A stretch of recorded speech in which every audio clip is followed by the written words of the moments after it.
शक्ति। हे महाप्रभु रुकिए। परशुहस्ताय नमः।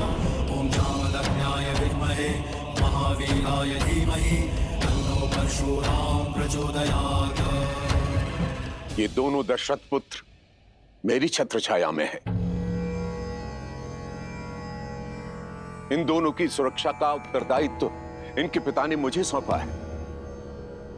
प्रभु यदि इन्हें कुछ हो गया तो मैं महाराज दशरथ को क्या उत्तर दूंगा?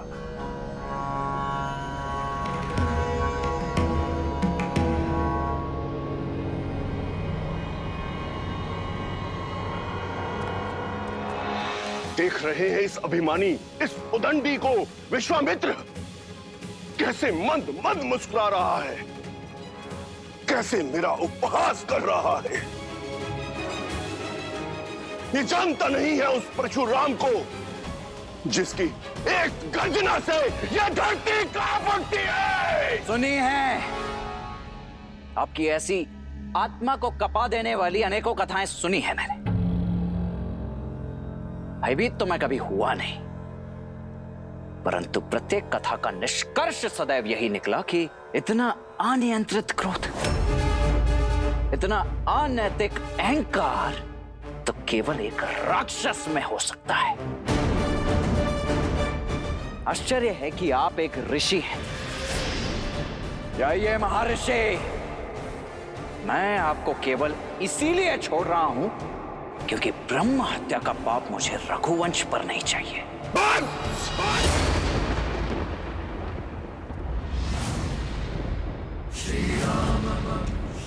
विश्वामित्र, इसने मेरा अनादर करने का साहस कैसे किया? सम्मान परिस्थिति और स्थान देखकर किया जाता है महोदय। और आप मेरे ज्येष्ठ भ्राता के शुभ विवाह के अवसर पर अशुभ समाचार बनकर आए हैं।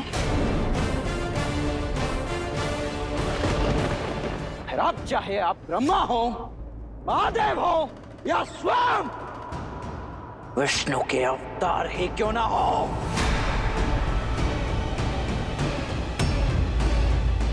आपके समक्ष ये लक्ष्मण खड़ा है। आप होंगे संसार के भगवान, मेरे भगवान।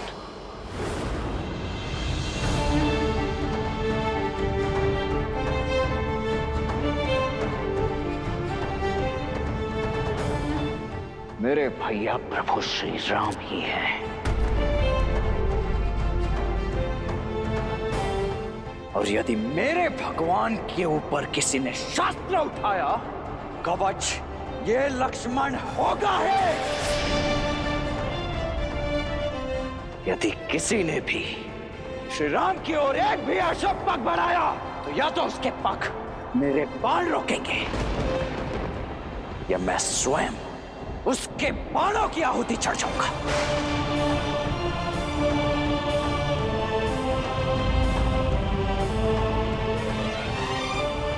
दशरथ पुत्र लक्ष्मण की, श्री रामचंद्र की, श्री रामचंद्र की, राम लक्ष्मण की, राम लक्ष्मण की।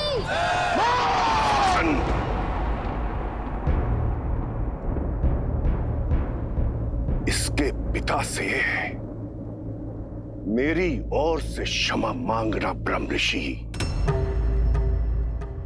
क्योंकि मैं उन्हें संसार का सबसे बड़ा दुख पुत्र शोक देने जा रहा हूं। परशुहस्ताय नमः। ओम जामदग्न्याय विद्महे महावीराय धीमहि तन्नो परशुराम प्रचोदयात्।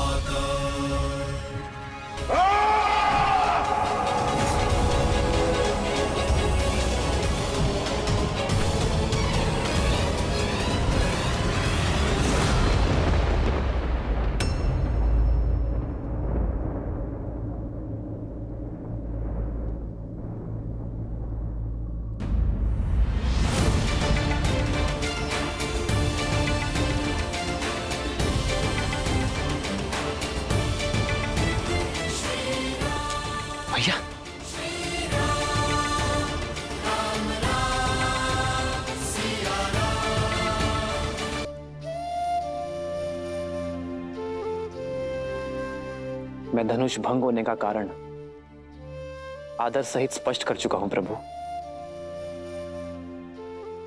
और विनय पूर्वक अपनी भाई की अज्ञानता के लिए क्षमा चाहता हूं। दया कीजिए प्रभु। जब मृत्यु सामने आई तो क्षमा याचना करने लगे। कदाचित तुम्हें स्मरण नहीं है राम कि परशुराम की झोली में क्षमा नहीं है।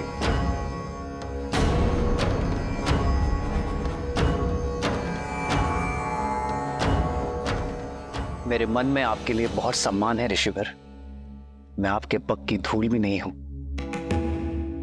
किंतु यदि प्रश्न मेरे भाई की सुरक्षा पर उठा तो विश्वामित्र और वशिष्ठ का ये शिष्य रघुवंशी राम आपको उत्तर देने में विवश होगा।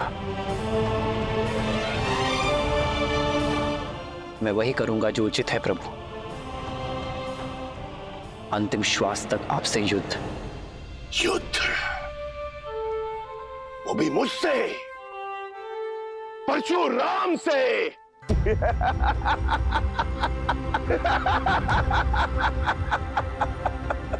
जिसने कार्तिवीर्य अर्जुन की 998 भुजाएं काटकर उसके सर को धड़ से अलग कर दिया, उस परशुराम से जिसे बिना तोड़े धनुष पर प्रत्यंचा चढ़ाना नहीं आता, वो इस परशुराम के समक्ष शस्त्र उठाएगा।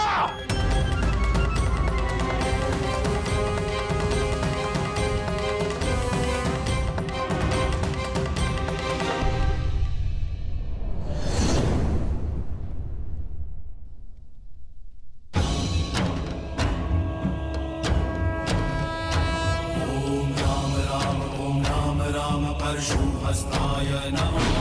ओम जामदग्नाय विद्महे महावीराय धीमहि तन्नो परशुराम प्रचोदयात्।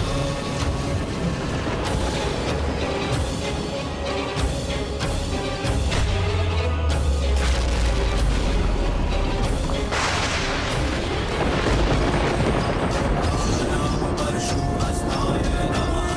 ओम जामदग्नाय विद्महे महावीराय धीमहि तन्नो परशुराम प्रचोदयात्।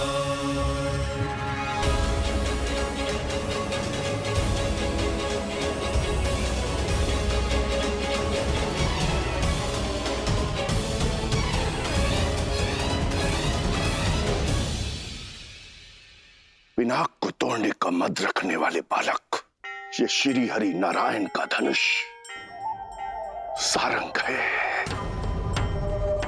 महादेव के धनुष को तो तुमने भूल से तोड़ दिया, अब इसे उठाओ और चढ़ाओ इस पर प्रत्यंचा।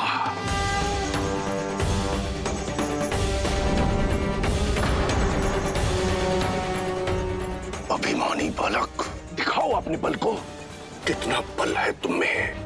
अरे प्रत्यंचा चढ़ाना तो दूर, तुम इसके भार को सह भी नहीं पाओगे।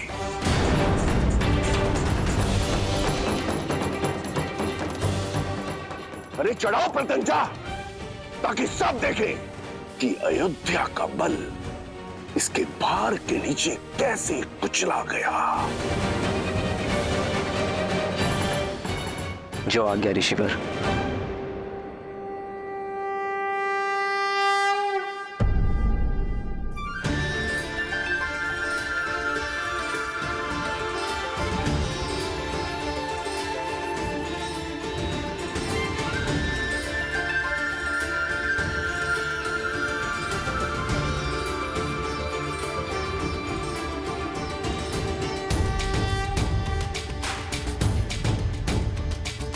श्री राम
वासी सब घटवासी व्यापक परमानंदा अभिमत बोधितम चरित पुनीतम मायानहित मुकुंदा।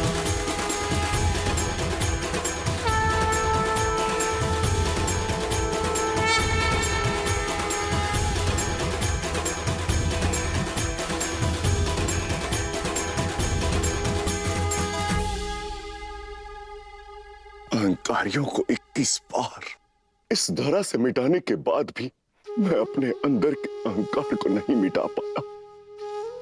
मैं आपको पहचान नहीं पाया राम। अब समझा कि कैसे आप शिव का धनुष उठाने में सक्षम हुए।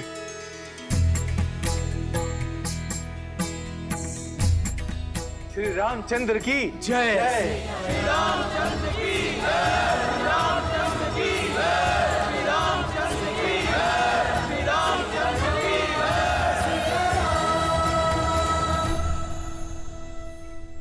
ये जय जयकार नए युग का शंखनाद है।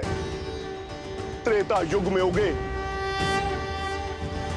नए सूर्य का।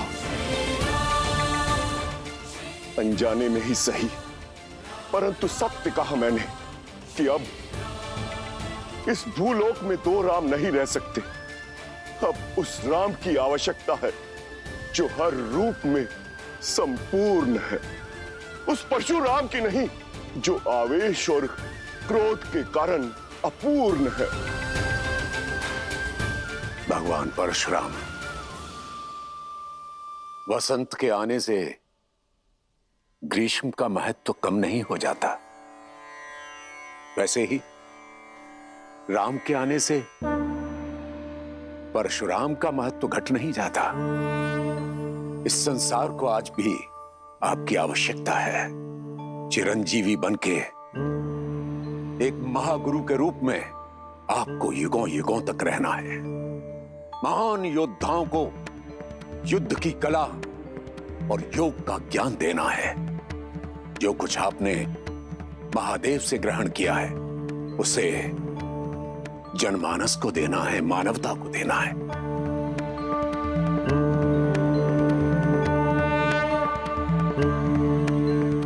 अब इस बाण का क्या करूं ऋषिवर, जो इस धनुष पे चढ़ाया है? मैं जानता हूं राम कि धनुष पर चढ़ाया बाण लौटाया नहीं जा सकता। अब इसे लक्ष्य देने की आवश्यकता है। तो बताइए ऋषिवर, क्या लक्ष्य भेदू इस बाण से?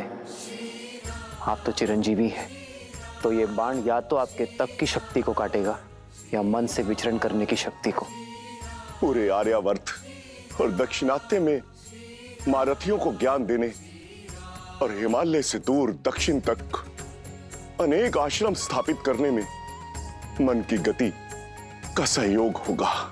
इसलिए इस पर कृपा कीजिए और उस तपोबल पर प्रहार कीजिए जिसके कारण मुझ में अहंकार आ गया था।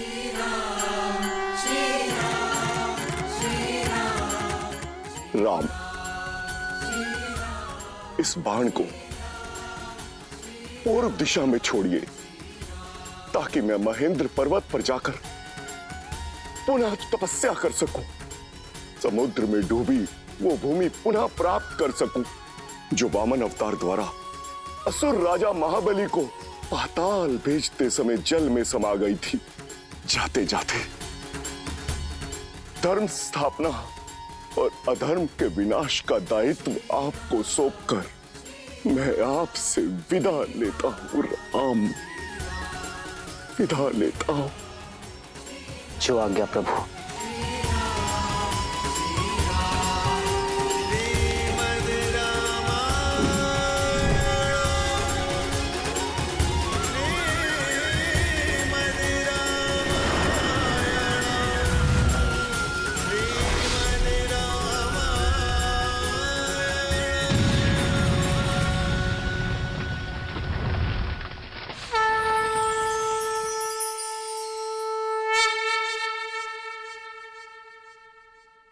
मिथिलेश जनक, महादेव का धनुष भी साध लिया गया। और भगवान परशुराम का आशीष भी मिल गया। बस अब किस बात का विलंब, पूरे विधि विधान से विवाह की तैयारियां कीजिए।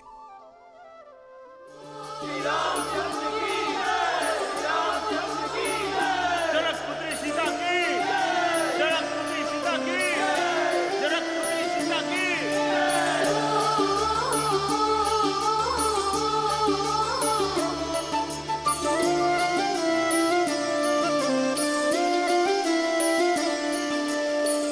जन्म जन्म का है ये संगम, राम रतन सीता वैभव धन।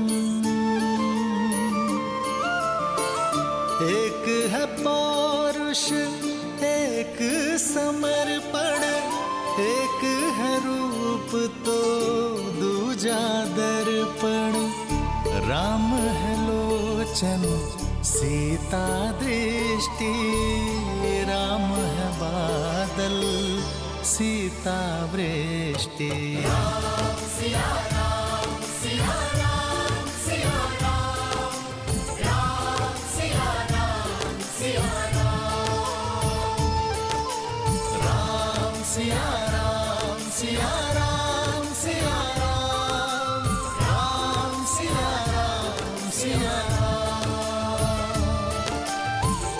सीता को रखते हृदय रघुराई, पूर्ण राम को करने आई। सीता करती उनकी पूजा, राम से आसा प्रेम न दूजा।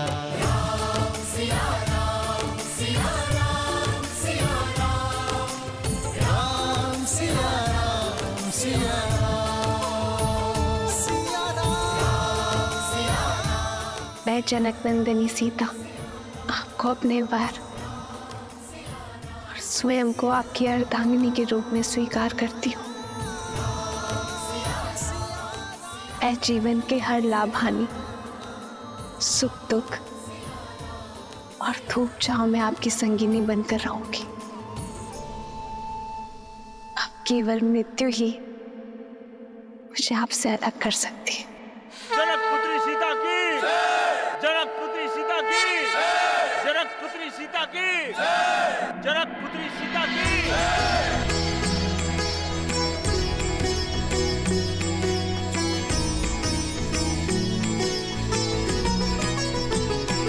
हो सोहती सिए राम के जोरी, छवि सिंगारू मनहु एक ठोरी।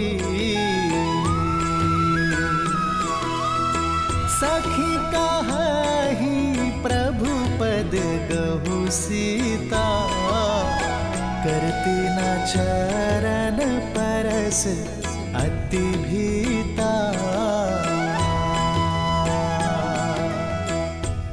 आपने मुझे अपना अर्धांग चुना है, अर्थात हम दोनों एक दूसरे को पूर्ण करेंगे। आज से मैं आपको और आप ले, ना कोई छोटा ना कोई बड़ा, ना स्वामी ना सेवक। हर स्थान हर मान में हम दोनों समान होंगे।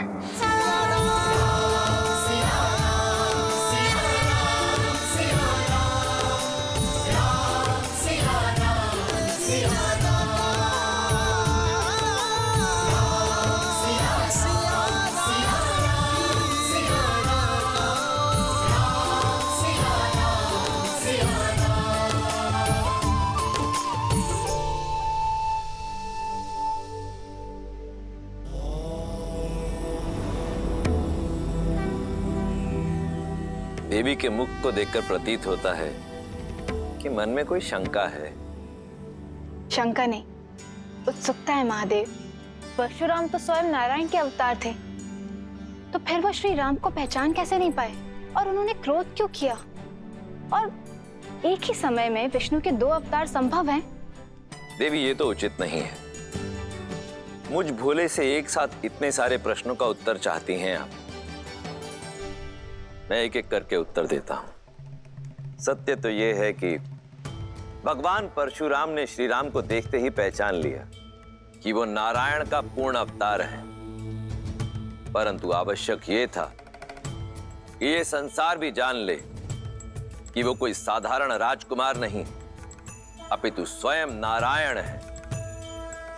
यही कारण है कि भगवान परशुराम ने श्री राम के समक्ष विष्णु के धनुष सारंग पर प्रत्यंचा चढ़ाने की चुनौती रखी। ऐसा उन्होंने इसलिए किया ताकि ये संसार श्री राम के बल और उनकी श्रेष्ठता को स्वीकार कर सके। रही बात 2 भिन्न अवतारों की, तो यदि लक्ष्य भिन्न हो तो नारायण अवश्य ही 2 अवतार भी ले सकते हैं।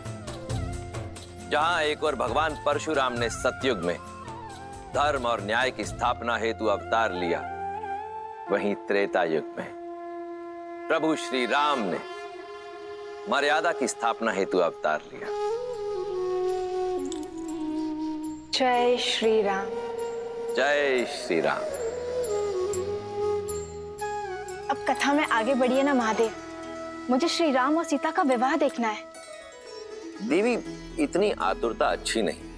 आप अपनी अधीरता के रथ को तनिक थामिए। हम सीता और राम के विवाह की बात कर रहे हैं। कितने प्रबंध करने होते हैं, कितने काम होते हैं, उसमें अभी समय लगेगा। परंतु तब तक मैं अपनी प्रिय का मन बहलाने के लिए आपको इसी कथा के एक अन्य पात्र की कथा सुनाता हूं। कौन है वो? मेरा परम भक्त लंकापति रावण, जो अब तक ना तो सीता स्वयंवर में हुए अपने अपमान को भूला था,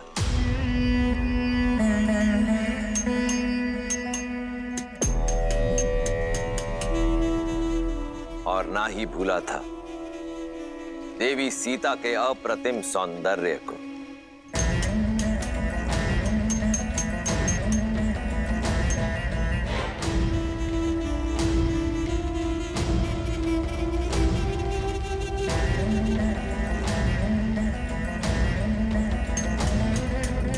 भैया, भैया वो विद्युत जीवा।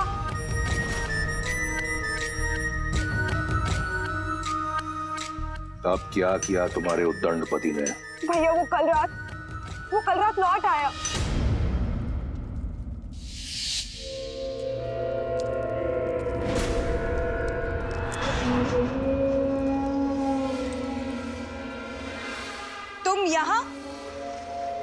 तुम यहाँ क्या कर रहे हो विद्युत जीवा? क्या एक पति को अपनी पत्नी, एक पिता को अपने पुत्र के पास होने का कोई अधिकार नहीं है? जैसे आए हो वैसे ही लौट जाओ विद्युत जीवा, अन्यथा भैया तुम्हारे प्राण ले लेंगे, क्योंकि वो अपना अपमान कभी भी नहीं भूलते। अपमान तो मेरा किया है तुम्हारे भाई ने। क्या अधिक चाहा था मैंने? एक छोटा सा राज्य ना। राज भिक्षा में नहीं मांगे जाते विद्युत जीवा, बल्कि बल और साहस से अर्जित किए जाते हैं, जो तुम में बिल्कुल भी नहीं था। आज की बात करो सुपर्णखा।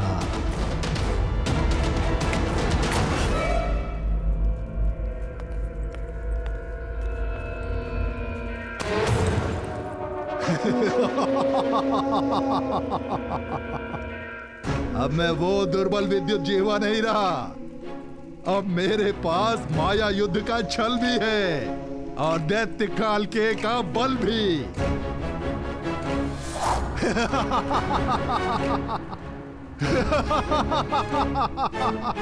ये काल के? हाँ, काल के अस्त्र। मैं रावण से डरकर भागा नहीं था शूर्पणखा। मैं तो सज्ज हो रहा था उसका सामना करने के लिए। धरा से नीचे गहराई में पाताल और रसातल के मध्य एक नगर है, आसमानगढ़। मायावी नगर है वो, जो रक्षित है नीवट कवच दानवों द्वारा। जो माया युद्ध में प्रबल हैं। और अकेला नहीं हूं मैं। रावण के भय से छुपे आसमानगढ़ में मेरे संबंधी दैत्य काल के भी मेरे साथ हैं। कुछ नहीं कर पाएंगे तुम्हारे ये काल के, क्योंकि स्वयं काल मेरे महाशक्तिशाली भाई का दास है। महाशक्तिशाली? अरे तो कहाँ है सीता? कहाँ है शिव धनुष? हाँ, उसकी शक्ति का प्रदर्शन पूरे संसार ने मिथिला में देखा था।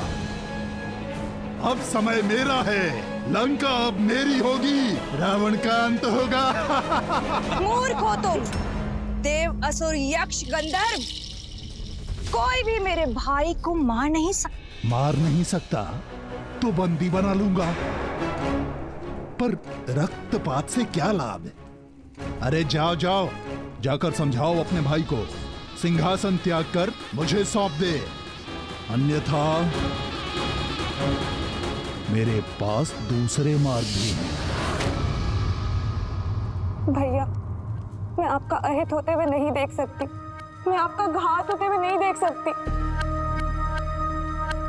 इसलिए आपको सावधान करने चली आई। क्षमा कर दीजिए विद्युत जीवा को। मूर्ख है वो, पर मेरा पति है। भैया, आपका ये मौन मुझे भयभीत कर रहा है भैया। अरे बड़बोला है वो। बड़बोला? पहली बार सही बोला। सत्य है, मैं लंका के सिंहासन योग्य नहीं। बुलाओ उसे, कहो कि रावण सिंहासन त्याग कर वनवास जाना चाहता है।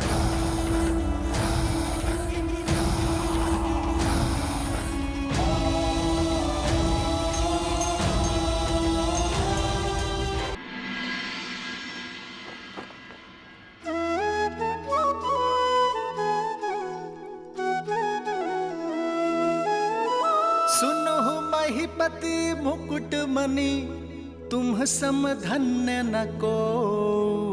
राम लखनु जिन्हके तनय, विश्व विभूषण दो।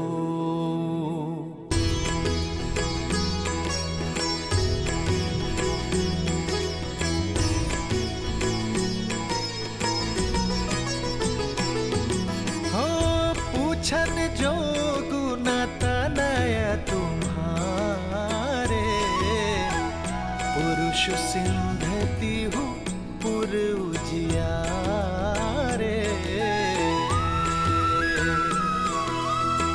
जिन्हके जस प्रताप के आगे, ससिमल नर भी शीतल लागे।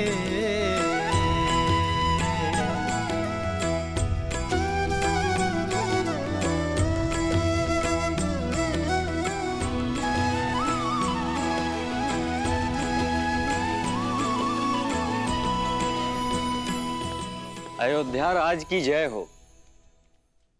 महाराज, मिथिला से आपके लिए संदेश है।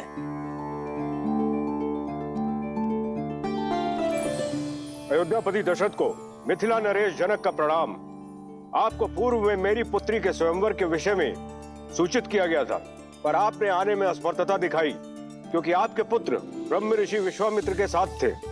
महादेव की कृपा और मां गौरी के आशीर्वाद से ब्रह्म ऋषि विश्वामित्र आपके पुत्र राम और लक्ष्मण को स्वतः स्वयंवर में ले आए, और जब संसार का कोई शूरवीर शिव धनुष की प्रत्यंचा न चढ़ा पाया, तो ब्रह्म ऋषि के आदेश से आपके सुपुत्र श्री राम ने चुनौती पूरी कर दिखाई।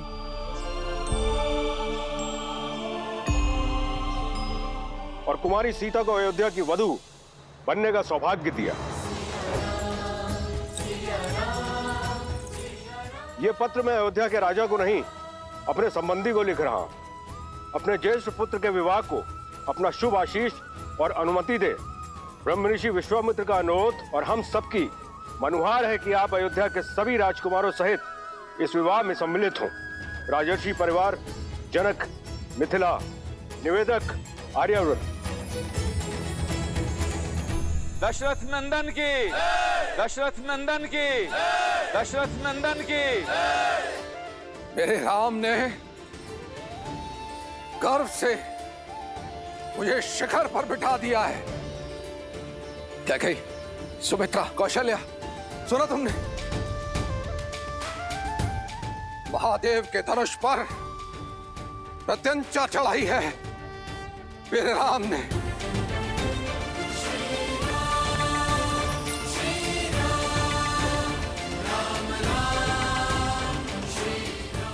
हमारे राम ने ये कार्य यदि कोई कर सकता था तो केवल हमारा राम। कदाचित मैं उसका ये शौर्य देख पाती, भरी सभा में उसे गले लगाकर उसे बधाई दे पाती। दीदी, हमारा राम। सुमित्रा,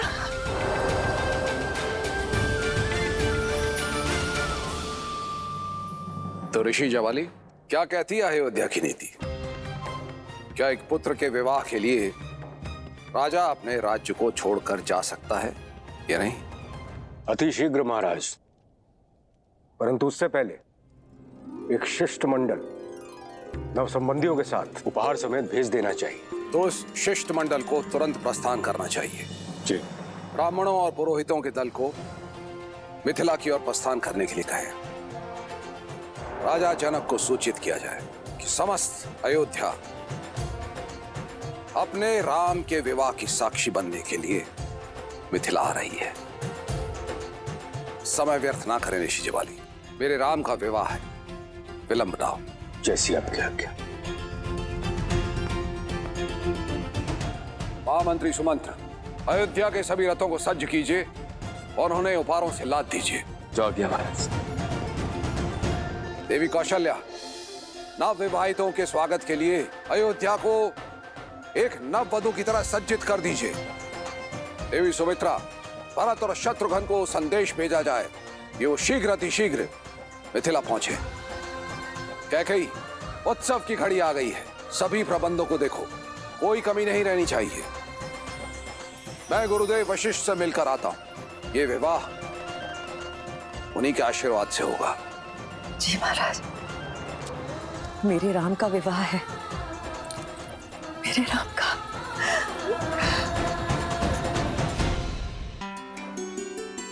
मेरे राम का विवाह होने जा रहा है।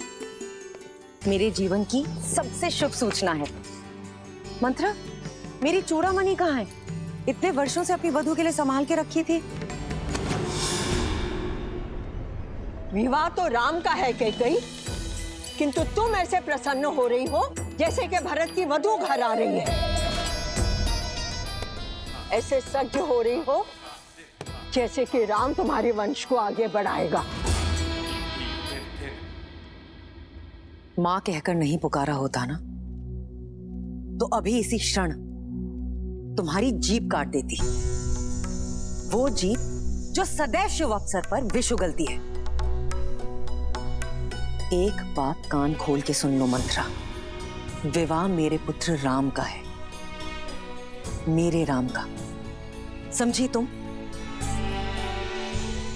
जीभ क्या, गर्दन काट दो ना मेरी। सत्य तो नहीं बदलेगा, और तुम जब ठोकर खाओगी ना तब समझोगी। जब राम को जन्म देने वाली मां कौशल्या स्वयं इस विवाह में नहीं जा रही, तो रीतियों की बेड़ियों को तोड़कर महाराज दशरथ तुम्हें वहां कैसे ले जा सकते हैं? रीति तो स्त्रियों के युद्ध में जाने की भी नहीं है रघुवंश में। फिर भी वे मुझे लेकर गए ना, क्योंकि वे मुझसे प्रेम करते हैं। उनकी सबसे प्रिय पत्नी हूं मैं, राम की सबसे प्रिय मां। और फिर अगर वहां जाऊंगी तो भरत से भी भेंट कर लूंगी। अब तो मुझे बातों में मत उलझाओ, शीघ्र मेरी चूड़ामणि ढूंढो। मैं आज एक बार फिर से महाराज को चौंका देना चाहती हूँ।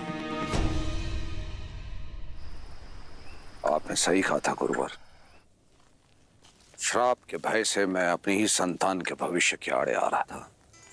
देखिए ना, मेरा राम संसार की सर्वश्रेष्ठ कन्या का वर चुना गया है। यदि उस दिन मैं उसे ब्रह्म ऋषि विश्वामित्र के साथ जाने से रोकता तो राम शिव धनुष उठाकर मेरा और अयोध्या का गौरव किस प्रकार बढ़ा पाता। बहुत बहुत धन्यवाद ऋषिवर। धन्यवाद महादेव का, जिन्होंने राम और अयोध्या के साथ साथ हम सबको यह गौरव दिया। जो भूल करने से बच गए उस पर पछतावा करने से कोई लाभ नहीं पुत्र। आओ राम के इस भव्य विवाह की यात्रा प्रारंभ करें।